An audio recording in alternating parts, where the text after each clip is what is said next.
TMC के नेता Derek O'Brien चिल्ला रहे थे। ईसी सूत्र ये बता रहे हैं कि चुनाव आयोग में डेरेक ओब्रायन ने चिल्लाया, बात सुनी नहीं उन्होंने। टीएमसी डेलीगेशन ने धमकी दी, ईसी सूत्र यही बता रहे हैं। वहीं डेरेक ओब्रायन ने आरोप लगाते हुए कहा था कि सीसी ने हमारी बात सुनने से इनकार कर दिया और हमें बाहर निकल जाने के लिए कहा गया। टीएमसी डेलीगेशन और चुनाव आयोग के बीच करीब 7 मिनट तक ये मीटिंग चली और इस बीच डेरेक ओब्रायन ने चुनाव आयोग को धमकी दी। ये ईसी सूत्रों के हवाले से मालूम चला है।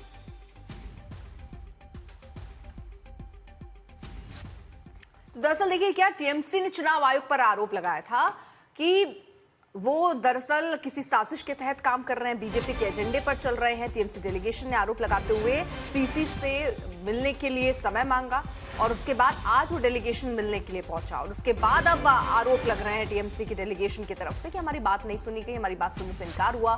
साथ ही सीसी पर आरोप लगाते हुए ये भी कहा कि हमको चले जाने के लिए कहा गया। टीएमसी सांसद डेरेक ओब्रायन ने ये आरोप लगाते हुए क्या क्या कहा, एक बार जरा सुनिए।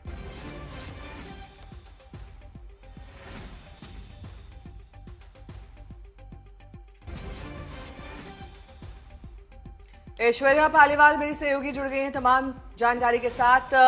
ऐश्वर्या, पहले भी चुनाव आयोग पर टीएमसी ने तमाम आरोप लगाए, एक बार फिर से वो आरोप लगा रहे हैं, उसका आधार क्या है? क्योंकि अंदर क्या कुछ हुआ मीटिंग में कोई नहीं जानता। सीसी के सूत्र कुछ और कह रहे हैं, टीएमसी कुछ और कह रही है, क्या हुआ दरअसल?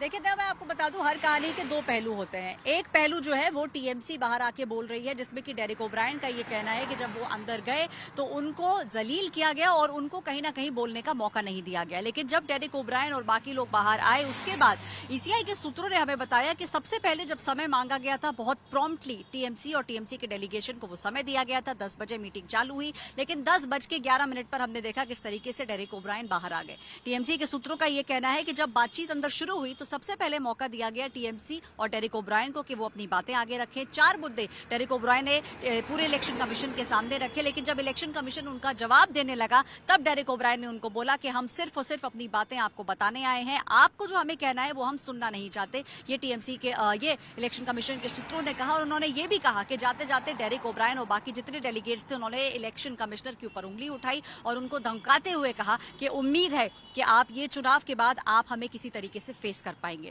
तो इलेक्शन कमीशन का कहना है कि जब जब समय मांगा गया था तब तब टीएमसी को बहुत प्रॉम्प्टली समय दिया गया है और ऐसा ही कुछ नया, अगर आपको याद हो तो जब ममता बनर्जी भी दिल्ली आई थी तब ऐसा कुछ ममता बनर्जी ने भी बाहर आके बोला था कि उनको समय नहीं दिया गया। लेकिन चुनाव आयोग का यह कहना है कि समय प्रॉम्प्टली दिया जाता है, लेकिन जब उनके जवाब देने की बारी आती है तब टीएमसी डेलीगेशन उठकर बाहर की तरफ चल देता है। ठीक है, बहुत बहुत शुक्रिया आपका तमाम जानकारी के लिए।